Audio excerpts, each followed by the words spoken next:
till the day I die.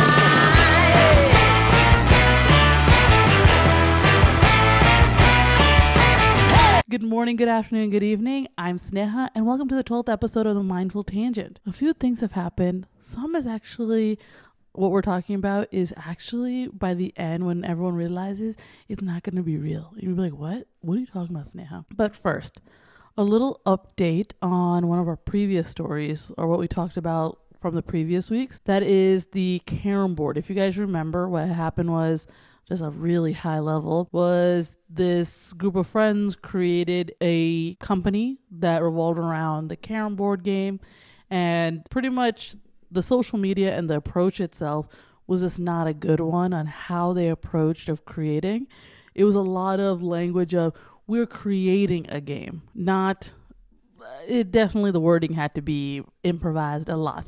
And to see more information on this, just go back to the previous episode and you'll see a little synopsis and the videos that that was posted on TikTok about what that game was about and how they were communicating to the masses about this game. And pretty much, as I said in that video, it blew up like crazy. What happened was actually it blew up, and it was blew up meaning like obviously negatively.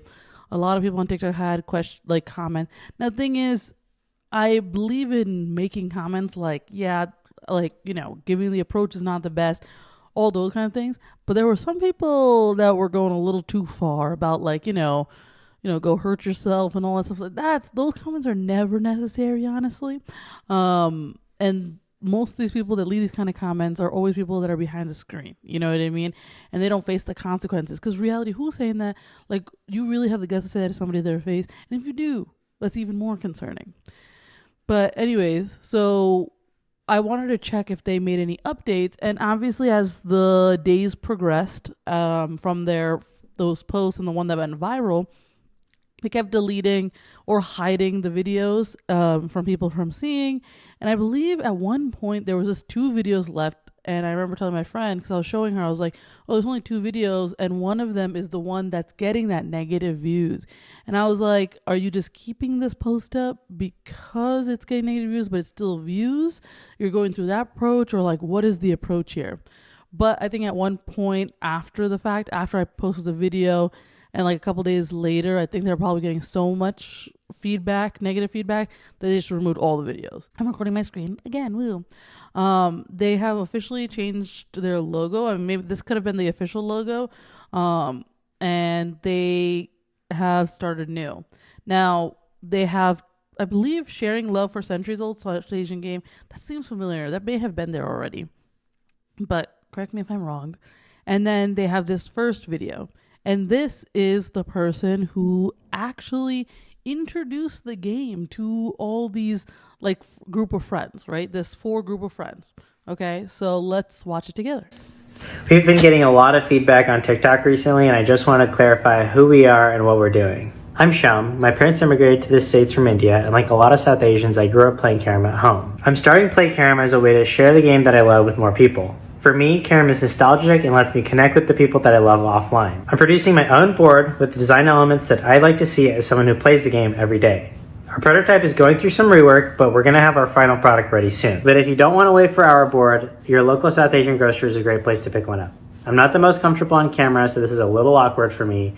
But over the next few weeks, we're going to be posting content about the origins of the game, how to play it, and its cultural significance in South Asia. So I'm super excited about Play Carom, and I can't wait to share more. It's funny how he started with, we've been getting a lot of feedback on TikTok. Yeah, sir, you have been. But see, this original video, this video now, this is how they were supposed to start the video. And the content, I believe what he says, what you expect in the future for the content, is also very good approach. Because I believe the first approach of how the wording was, on top of that, it was almost like a personal vlog. I felt it was very good at TikToks, formatting and everything was great. It was just almost as if I was watching somebody's personal vlog on their own personal TikTok, rather than actually what's the game? What is the purpose? Why? But anyways, I think they've done well. As always, the internet is the internet, so people will forget and people will move on. Anyways, I'm going to talk about first is the whole topic that I meant to say from the beginning, which was the whole like, oh, it was an issue, but it's not an issue. It doesn't exist anymore. What is that, you may ask? Oh my God, my hair.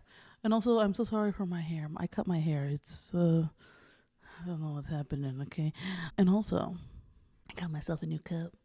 It's a brewmate. My husband broke my other one, my Starbucks. So also excited to get another water bottle. Anyways, irrelevant. Back to the story. If you haven't watched or at least heard of the new Mean Girls, I believe it was recreation or the musical version. I heard it's a musical. I have not personally watched it, but there is an actress named Avantika. And do you know where I'm going with this? Some of you may know exactly where I'm going with this. Some of you may be still clueless. But Avantika, she is a Indian actress, was born in India. I believe her family emigrated to the United States, but she is of Telugu origin. Anyways, what happened was that it all of a sudden blew up on the internet that her and another actor all of a sudden came on the internet, and it blew up, and it just started spreading like crazy that she will be the new live action Disney princess. And which one is it? It's Rapunzel. And it blew up. There were positive responses and there were very negative responses. And I understand both. And it's hard. Hard meaning, if you don't know, this is what Rapunzel looks like, okay? And then if you don't know, this is what Avantika looks like. If you haven't seen the difference, it was obviously she's of Indian origin and Rapunzel is not. So it came to the question of, Disney's choices of picking different ethnicities for certain characters. And the reason why, and that comes up as a concern, as we saw for Little Mermaid. So the Little Mermaid, so just to give background, I think the first time I've seen this is with the Little Mermaid, which is Halle Bailey. And she played Ariel, and she is African American and playing the mermaid, who is a mermaid, but meaning the mermaid is a mermaid. I don't know what ethnicity are you, from the ocean, oceanic? But anyways, when you look at her, she's like white, right? Or you would assume she's just from a European descent. Pretty much, it became an issue because people were like, well, that's not what Ariel looks like, and I understand why. Now, there's two sides to this story, right? And same thing with Avantika's thing. And the funny thing is with Avantika's thing is this was just, it wasn't even real.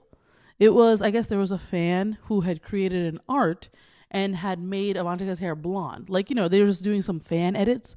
And it's like, oh, what if it was her and then this other guy as like the tangled characters? And then I guess it blew up on X. And that's when it just, like, the rumor just spread. And then she was getting a lot of hate on her Instagram.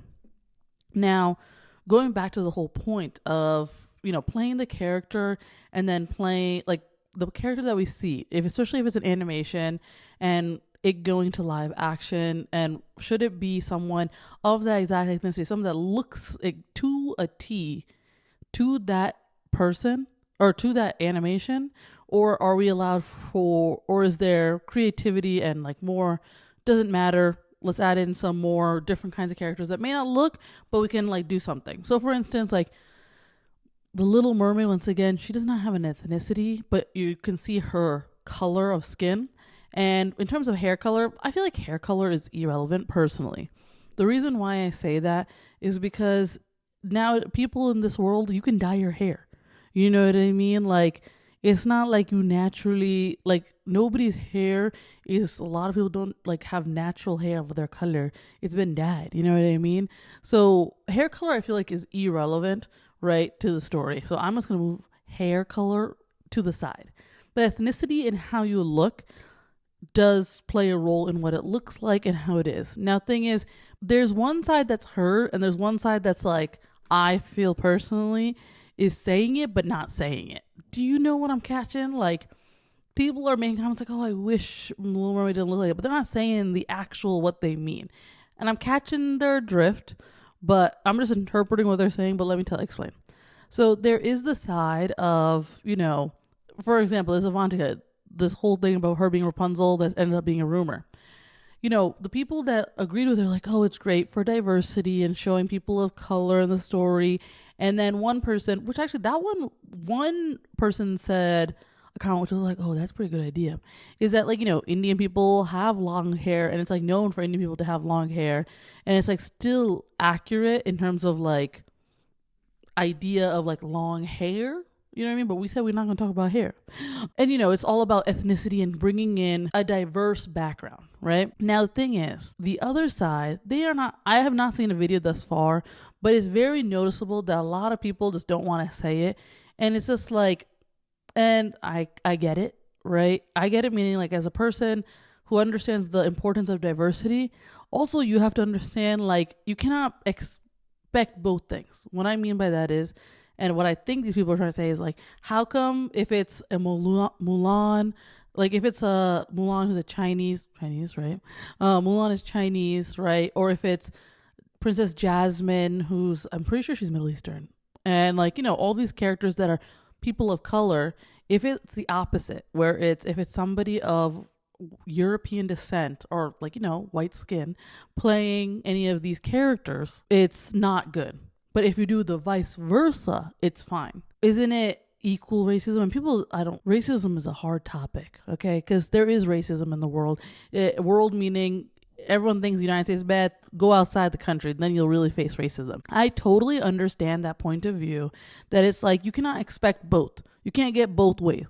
It's like you have to respect the fact that like, okay, that little princess from a long time ago that Disney made a long time ago was white. You know what I mean? However, it's a Disney move, and that's, I feel like, the bigger issue here. Disney themselves are the people that are releasing these movies. There have been hundreds of Cinderella movies, okay? Hundreds, okay? Like, I don't think they were owned by Disney itself, but like a lot of the recreations of Cinderella the story, and obviously these are not, keep in mind, a lot of these stories, or like princess stories, are not from Disney. They are from like old historic folklore tales and all that.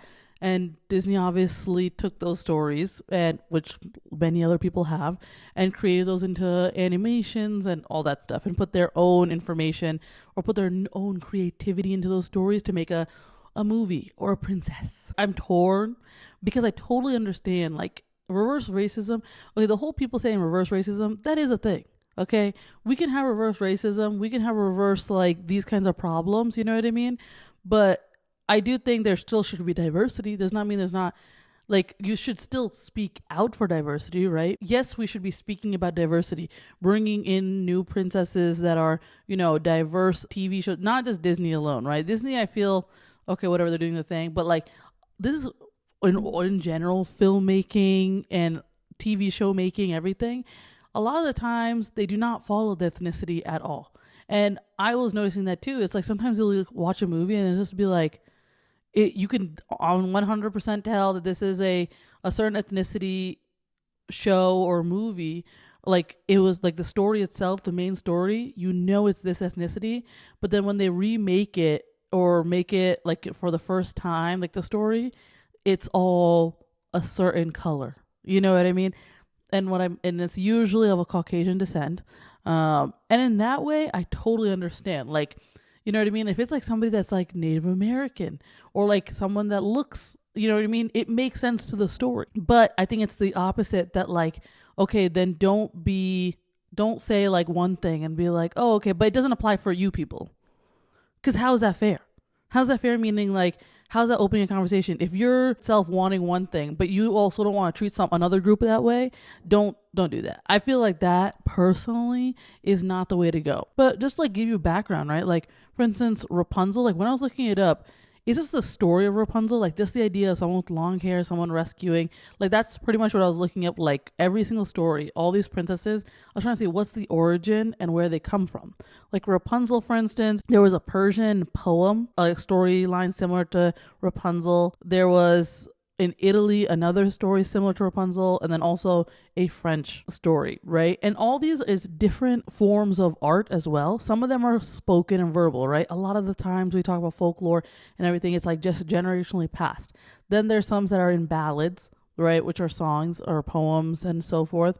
And then some are stories and written down, but doesn't necessarily mean the person that wrote it down first is the person that is like, that's the origin. No, it's, a lot of these stories, if you think about it, are quite, basic, like Cinderella, Rapunzel, like these are all like a woman and long hair. You know what I mean?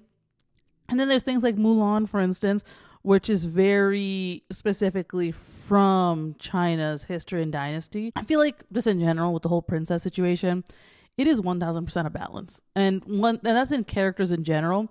I think that if the story is meant for this particular ethnicity, it should be prioritized that you try and respect, that you try and find an actor or actress from the ethnicity. Now, one question I have is that what if, now this is a question because I'm curious, is what if, and it's not just princesses, by the way, this is just in general acting, there is a role, let's just say, I think Princess Jasmine's a good idea. Princess Jasmine, actually, the live action was, the actress that played was Naomi Scott. And from my understanding, Aladdin is in the Middle East, not in India. And I know it's like kind of a mix. Like you can't really, like, I could say like based off the outfits, it could be either or, you know what I mean? I don't know. But like from my understanding, the story itself of Aladdin did come from the Middle East itself, but this is irrelevant to the story, sorry. And the actress herself is, I believe, like half British, half Indian. Is that acceptable? And the reason why I'm asking that is, now in this situation, obviously, Princess Jasmine is mixed, right? Like we don't know, like there's so many references, but pretend it's very clear that she's Middle Eastern. Right? Very, very, let's just say Egyptian. Okay. And then they cast someone that is Indian, this Naomi Scott, who's Indian/British. She plays it, but she looks like the character, meaning skin tone. She looks ethnic. I love when people use the word ethnic, like, oh, you look so ethnic. What the heck you mean? But you know what I mean? Like, is that okay? Or do they have to be Egyptian? Because I feel like a lot of people, they're all, no offense to people, but like everyone's all talk meaning like, okay, as long as it's somebody of like color that looks like the person, that's fine. But I'm like, but I thought you said you wanted origin. I thought you wanted this. So you know what I mean? It's like, what does everyone want? Does everyone want, it has to be somebody of that, like whatever the story baseline is in the country or area, like it should be of that ethnicity in that group? Because, and then that brings up the question of, or my question from before was, is that what if it's just this like a group of people, right? And all the people that came for casting sucked. They were horrible. And then the next group, you check the next group, right? And then next group meaning like, okay, these are people that are not in that particular country, but around that country that look like the character still. And they become a little bit better. And you're like, oh, okay, there's people that are good in this group. You know what I mean? And the thing is, it's not like a whole country is bad at acting or anything. It's just like, it depends on how many people are coming for the casting itself, how many people are trying out, and how many of those people are good. Because maybe there is a very good person of acting, but they never came. Do you know what I mean? Are you catching what I'm trying to say? So what do you do in that sense? Like, what do you do? Now, the thing is, I do think it should always be the aim of production and everyone to make sure they're putting in an effort. You know what I mean? Don't just be like, oh, she's a top actress and just pick a random person and not thinking about like the story and the ethnicity and like importance of culture in general in a story. But like if it matters in the story, of course. But like in that situation, what is appropriate? Do you know what I mean? Because I feel like a lot of times we're very quick to be like, this does not look like the princess. This does not look like this person. But like, are we really like keeping them like saying exactly to exact? Does that make sense? I've noticed that they've put a huge effort into Native American actors, which is fantastic. You know what I mean? It's kind of like, this character is supposed to be Native American. Okay, they will, cast people from Native American descent. See, that makes sense. See, that effort is what we need. I guess my overall thing is like, is it all just smoke? Like people are just doing it just to like say something, or do you really care about diversity? Do you know what I mean? Diversity meaning, do you only care diversity for one group, or do you care for everyone? I feel it's very important for it to be very diverse on the screen, right?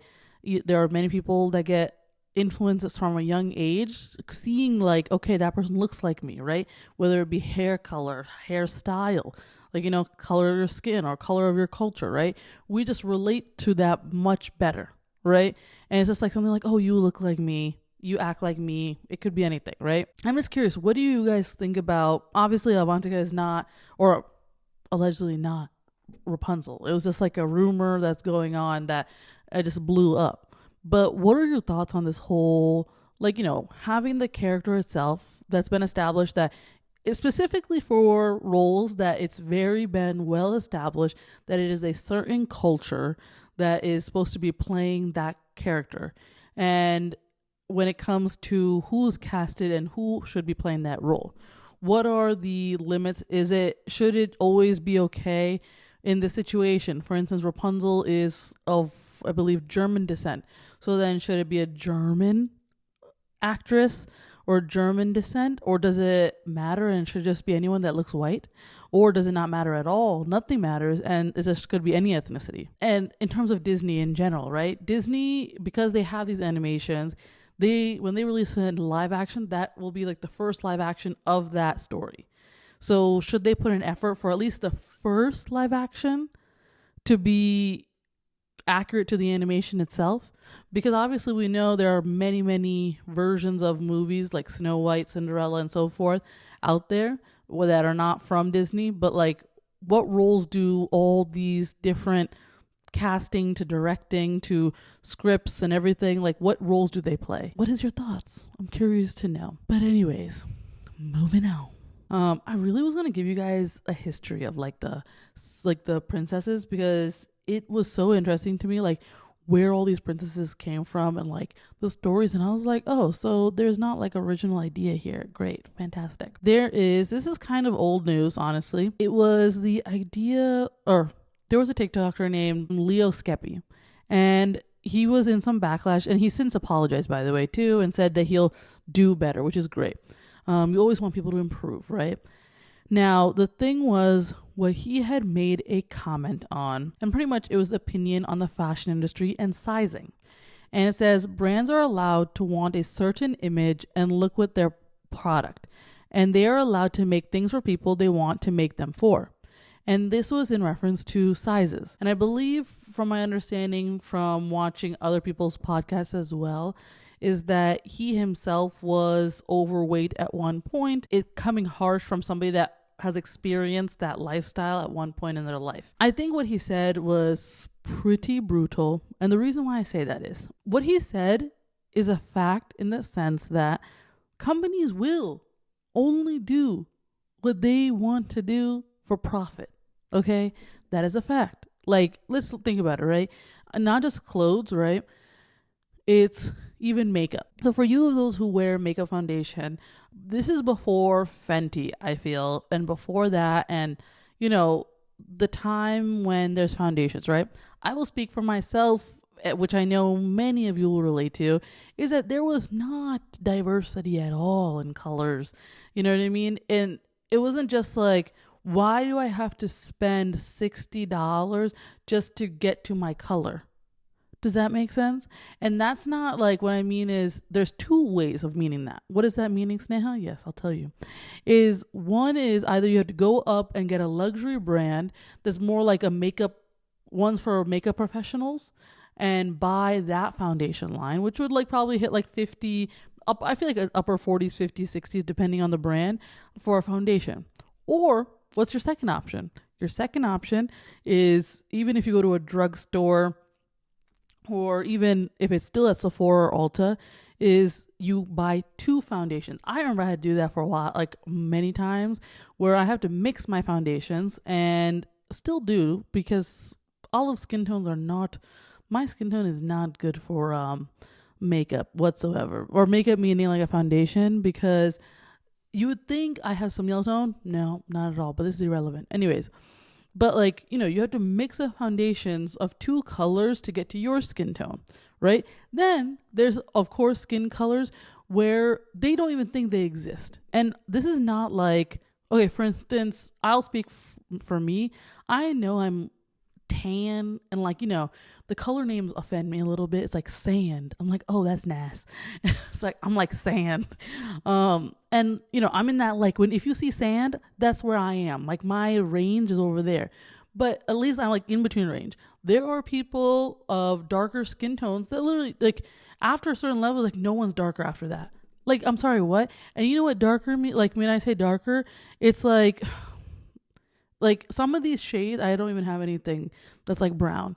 But like, this is not brown, by the way. But like even this color, pretend this is a skin tone. This is not going to be in a foundation shade. You know what I mean? Like, and how many people, like especially of different cultures, we know that the foundation goes darker. Or, I remember, their skin is not like, everyone's not either white or like tan. And the thing is, similar to clothing lines, and back to Skepi's comment, is that they are thinking about the demographic and who they can sell it to. They're thinking, oh, okay, the majority of this population is of this color. So that's all we're going to make foundation for. That's all the sizes we're going to make for. That's what their thoughts are for. And they're not going to think. And thing is, I feel like with Fenty Beauty and then everyone speaking up about diversity and including shades that everyone can wear, well, everyone meaning like, there's shades available for many people, helped so much. And I feel like that is the importance of speaking up and speaking your mind. Because some people say it's like, oh, it's useless. It's not. No, you don't realize like how much of a difference it makes, right? And with Fenty Beauty, I feel like a lot of makeup brands were getting away with it. Nobody really cared. That's how I felt personally. Like nobody cared. They're like, oh, my competitor's not doing it. Nobody cares. I'm saving money by not making so many shades, blah, blah, blah, blah. Fenty Beauty, of course, comes in, boom. Does it, gives the shade range, gives a lot. Like even I'll personally say like I think I had one shade, like if it was like winter, it matched. But other than that, it didn't match. But it's better than every other makeup brand I had to mix. I didn't have to mix. It was like, I was like, wow, this actually matches my skin tone. Wow. But similar to clothing, right? If you go to different countries, you will find different sizing. And the reason why is because, once again, similar to makeup companies, people in clothing lines are just thinking about, profit to make the least amount of clothes. What I mean by that is, like, for instance, I remember one girl was posting a video for in Korea buying clothes, right? And she's, when I say personally to me, she is small, right? And she, to me, like as an American looking at her, I'll be like, oh, you're probably like a small medium maybe. But in Korea, her size is extra large. I was like, girl, what? You're an extra large? But then also I was like thinking, I was like, well, yeah, I guess that's the same thing when I go to India. Like India is the exact same, where it's like, their large and extra large is based off the people in that country. So when I say the country, don't think I'm thinking like, oh, everyone in that country is skinny. No, it's what is the majority of that population in that country, and then that is the range you have for everyone else, right? I personally, like, anytime I go to India, I know like I'm big, right? But the thing is, the one thing I personally don't like about India is that if you go to the store, right, and you go past a certain size, and it's crazy because you know what's crazy? All these aunties over here being like, oh yeah, you gotta be skinny, but they're like my size, or they're similar, like their chests are even bigger than me, you know what I mean, and all that stuff. But like, pretty much what I'm trying to say is, if you're not like, for Indians anyways, like for Saudis and everything, those are always like stitched. But like if you get a churidar or something and like these set outfits, you cannot.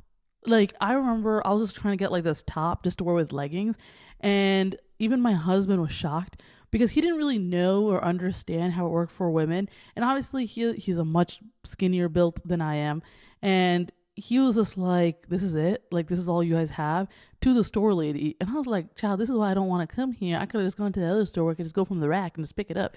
But he was just like, this is it, because he was surprised that literally if there's like clothes and clothes and clothes for like the much skinnier people, but then once it just goes a little bit, which still, it's not like they don't exist. These women are all existing. I'm seeing them all around me, right?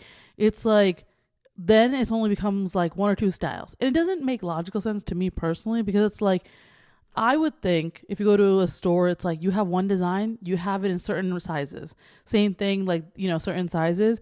But one thing I appreciate is like a lot of these modern stores, like when I went to Bangalore, they, in their malls, in their stores, they had more wide variety of sizing. And I was like, oh, to me, it reminded me of America. But obviously, it's just when I say it reminds me of America, like when you go to a store, it's like the sizing is like small and large are like different. Do you know what I mean? It's not like this is like small and this is large. This is small and then this is large. You know, there's like a difference. Anyways, I was really happy about that. And I was like, oh, okay. So these are just like these main stores. And that's the thing that bothers me too. It's like, not every store, like all these stores, like in Bangalore when I went to, it was great. I was like, wow, this is like, it's great. Like you go to an actual store where I can buy a churidar where it's like not weird. Do you know what I mean? But a lot of these bigger stores that many people go to, it's like, okay, you don't have anything. Okay, you know nothing? Go buy cloth and go stitch it yourself. Oh, okay, thanks. Now, if it's cheaper, now that's great. But if it's not, see, once again, that's how the problems come in. Anyways, back to the clothes here in America and the whole comment. The problem is here too is if your demographic, and this has happened, I feel like to other social media stores, but they released actual clothing lines. And clothing lines mean like it could just be like merch. You know what I mean? Like whatever they're saying is, whatever their thing is, they have it on a shirt. Oh my gosh, my hair again. It's on a shirt and it's like that, right? And I feel like deja vu. But like this, I don't know if he has actual merch or not. But the person, I remember like a couple of people this happened to, it was like they were just doing normal, small, medium, large, right? And it became, these people like blew up because like small. It wasn't that big of a deal, but it was kind of like, hey, do you offer bigger sizes? Because you once again, now the thing is, the people that like these influencers slash social media stars, like the reason why they did it is because they in their head is like, okay, I went to a store, they told me, you know, wherever I'm making this shirt, like small, medium, large. But they really didn't think about their demographic, like how much of a size range would it be? Do you know what I mean? And I feel like that's a huge thing. You have to look at your demographic. But I understand as a business, you have to look at profits. You have to see what makes the most sense in terms of production. And for people that say like, oh, lose weight. Like, first of all, that takes time. Okay, you don't just lose like 500 pounds in like 1 minute. You don't even like if it's 50 pounds, you don't lose that in like 2 seconds. I don't know what logic everyone that says that is like, it just gets me so angry because I'm just like, so yes, I understand the losing weight to be healthy. Yes. But thing is, these clothing sizes should be available even if you're not. Now, the thing is, I totally understand like going absolutely like extremes, like being really, really small to really, really big. I understand like going really like, but like how diverse are we talking about? Like if you're going like, how can people go to petite small? You know what I mean? But then like not go up small higher. Do you know what I mean? So I feel like it's very easy just to add on. I just think businesses are a little bit lazy to just like add on different sizes, whether it's going smaller or bigger. It's like, you just need to add. Okay, it's not that big of a deal. Okay, yes, the only thing is like, and I've seen stores too, and I don't know which like TikTokers it is. It's a company, and pretty much what they do is they take a woman that's maybe like medium, small built, and another girl that is plus size, and then they take the same outfit and see where they need to adjust it. See, like, okay, to make it look the exact same outfit, but make it customizable for the different sizes. And I was like, that is perfect. See, now that's effort that you will see that will come for fruitful, not fruit. But I understand people have the approach of like, oh, you're fat, but you should get healthy. You should lose weight. Yes, that is a personal thing that person must decide on their own. They must decide what they want to do with their life at the end of the day, right? Some people don't want to. Some people, they may have health issues that are preventing them from losing weight. And some people may be just lazy. You know what I mean? But at the end of the day, I still stand by it. It's like, even if all those things, it's like the size should be available. Now, the thing is, in this world, like, yes, you cannot expect every single company to have your size. Right? I totally understand that. And the thing is, reality is in this world and day and age now, it's like the companies that are more diverse in their, for instance, shade range, the companies that are more diverse in clothing, right? Those are the ones that are going to do well. But one thing I will say is a company cannot be like, oh, we make clothes for everyone. Do you know what I mean? Like there are companies that their business statement or like, no, their mission statement is for everyone, right? If it's for everyone, then your inclusion of your sizing should be there. And I don't know what your thoughts are, like what should be the maximum size and what should be the minimum size, right? Because technically you can keep going. You can go on forever and ever and ever and ever. Would you rather, for instance, example, Forever 21, right? I think they have like a petite size, but then they also have a plus size. Would you want different fashion, or would you want it where it's like one whole store, right? Everything's one store and it's one design, and you have the petite, small, medium, large, extra large. What's after extra large? 1X, 2X, keep going. Like all in like that one little bracket thing. Like what do you feel is more important? Because I feel that also too with the whole like giving out sections, it's interesting, but I don't know if it's because it's easier for people to find. Do you know what I mean? So what are your thoughts on that? Like what should that range look like? Should it be extreme? And I honestly, I don't know. Like for instance, if you showed me a 5XL, I don't know what kind of, like and you showed me like a bunch of women, I don't know what 5XL would fit. Do you know what I mean? So it's like, for me, like I don't even know what to decide of like, okay, what should be the range? Do you know what I mean, of clothing? And if it is a situation, right, do you think that a store should be holding all the sizes? And if they don't, do you think that they should still have it available? Meaning, if that's not in the store, you should be able to get it free shipping to the store or to your house and pick it up if that size is not available in the store. Because I feel like that would be a good plus. Like meaning, yes, based off their study and demographics, and like for some reason, I don't know where they're getting their numbers from of weight, unless it's like from like, but isn't that like HIPAA or whatever? Like how are they getting anyways, but like, for instance, okay, all this town, this county is this weight size, right? But then obviously there's people that are maybe like 2XL, 3XL. So then they have 2XL, 3XL online and in their store. Would that be possible? But then also that takes away and when I say like, it's online and then you just say like, hey, I'm this size. Can you order this from me online? They're like, yeah, sure. And then they deliver it to your house. Do you know what I mean? It's like, because you can tell what's in stock and what's not in stock thing. But then also that takes away convenience, because when you're going to the store and you're trying to buy something, then it's kind of like, oh, it's not there and I can't get what I need. Do you know what I mean? It's hard. I feel like it's trying to determine like what is acceptable. Because I feel like with foundation ranges, people have done, but those people that are going back to the old foundation range, they'll be like, oh, we got 30. But then like the 30 is like still like tan and beige. I see you. You're the problem still.